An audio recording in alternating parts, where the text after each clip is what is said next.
Hey everybody, welcome back. Today I want to talk a little bit about, well, putting your beds to bed for the winter. And what I do typically to just make it ready for the spring again. There's a lot of great things you can do in the winter to jumpstart your spring garden. The idea with your beds in the winter is to go ahead and pile up as much organic matter as you can on them. A lot of people talk about exposing your dirt, and I don't really subscribe to the idea of exposing your soil. You want to add to your soil all the time. So when we're talking about raised beds, first thing we need to clean out the bed. We don't want to be too invasive where we're just messing up the soil and what's been going on in there as far as really good bacteria growth. All right, the first thing I need to do when I am doing my winterizing my beds is to clean the bed out of cold plant.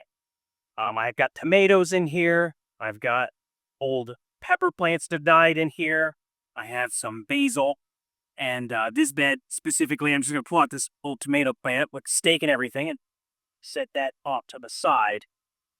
One thing about tomatoes that you probably should consider is to pull the roots of the plant out if you can, as much as possible. Sometimes tomatoes get a less than beneficial bacteria on them and nodules actually on the roots. This one looks clean, but you want to be sure that you don't have anything in the soil that's bad for plants in the future.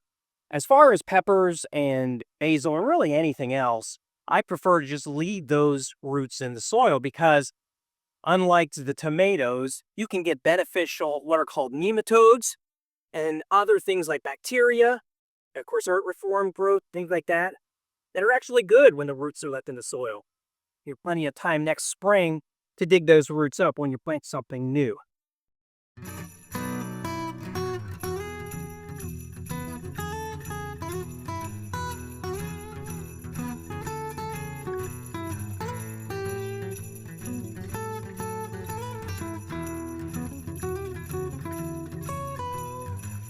What we have now that we've taken the old plants out is some really, really nice soil. I'm not going to disturb this too much. Just pull a couple of roots out. This is what you want to see and what you want to protect. Remember, my idea and a lot of gardeners' ideas of doing gardening is to always add rather than subtract from your soil. So we're going to add brown and green compost. And what we have here to start is brown compost. It's leaves, and you can find your leaves if you have a big tree in your yard. Your neighbor has a big tree, you can rake their yard as well. There's a never-ending source of leaves. I call it brown compost because it's not actively decomposing and it doesn't add really any nitrogen. It's already dead and it's just brittle and broken up, but it will it'll break down and it will add some insulation to your bed in the winter. The second thing that we use is something called green compost. Now, a lot of people know green compost as their kitchen scraps and the different vegetable matter there, but you can also have green compost from the pasture. This is some horse and donkey manure that has been breaking down, and it has plenty of nitrogen in it. And that is the specific trait of green compost, is that it has a lot of nitrogen in it, and some of it is actively breaking down and decomposing. So that's green compost.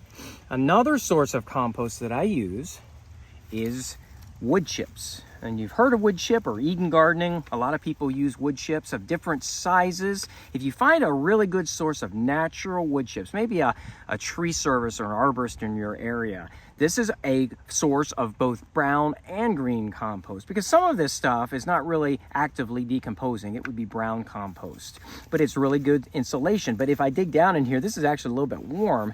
It is actually actively decomposing and it's composting down there. So wood chips is a great way to have both brown and green compost. And I'm going to put a little bit of all of this on here. Now, if you don't have any source of any of these, then one thing that you could use from the box store is a mushroom compost in bags. This one I recommend highly. It's organic and natural. It's a mushroom compost, and it will be really good to put in your beds in the winter as well. The key is you want to put stuff on your beds and not take away from your beds. So the last thing that I use when I refurbish my beds, my raised beds in the winterizing, is cardboard. I usually use cardboard that doesn't have too much tape and doesn't have too much printing. And I find this through the year and just keep and collect the boxes because I know in the winter I'm going to use this. I cut it down to the size of my bed, and then after I put all of my brown and green compost down, I'll lay the pieces of cardboard on top of it, and I'll weight them down with some bricks that I always keep around, or big rocks in the garden. And what you can do with that is just put them on top, keep the cardboard from flying away. When it rains or when it snows and that water gets through there, it's going to break this cardboard down. It's also going to break down the leaves and the green compost. And what you'll see is a composting action that will rejuvenate your soil and boost it for the spring planting.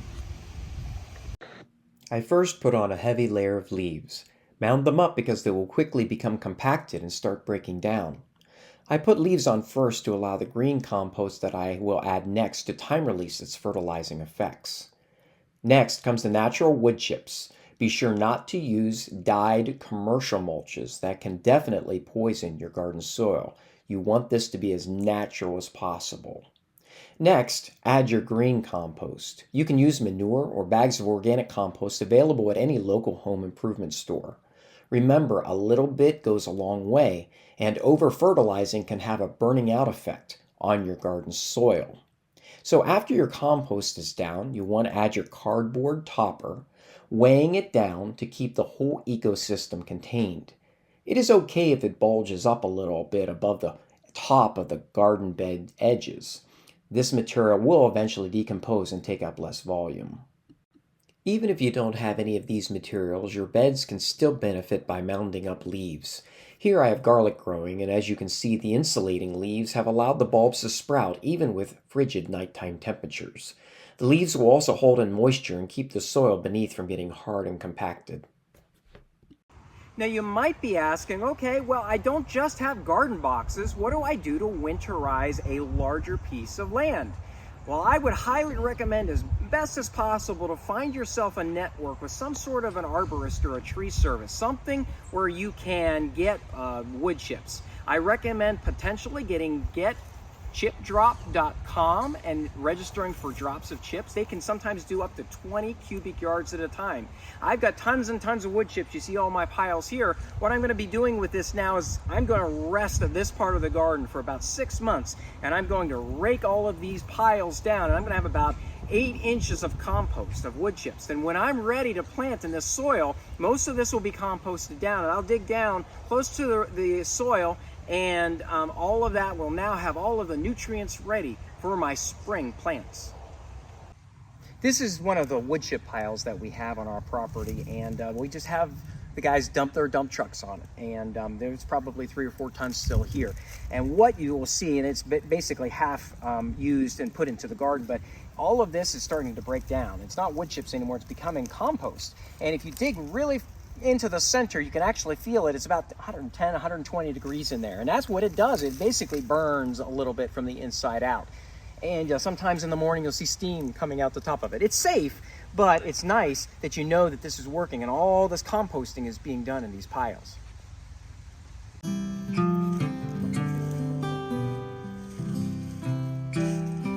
So that's winterizing your garden from the Joyful Homestead. I hope you really found this very informative. Now, I don't want you to think that we go to sleep here in the winter. We're actually having a thriving garden right now with some kale. I've got beets going over there in the hoop. I have turnips that are about ready to harvest, and Swiss chard and lettuce. We're really excited about the abundance that the winter will bring. And that's really the whole point of this, is to just make your abundance even more obvious and more evident in your kitchen and in your pantry. And if you can think ahead and winterize your garden in ways that will help boost your spring crop, even better. We're glad to help.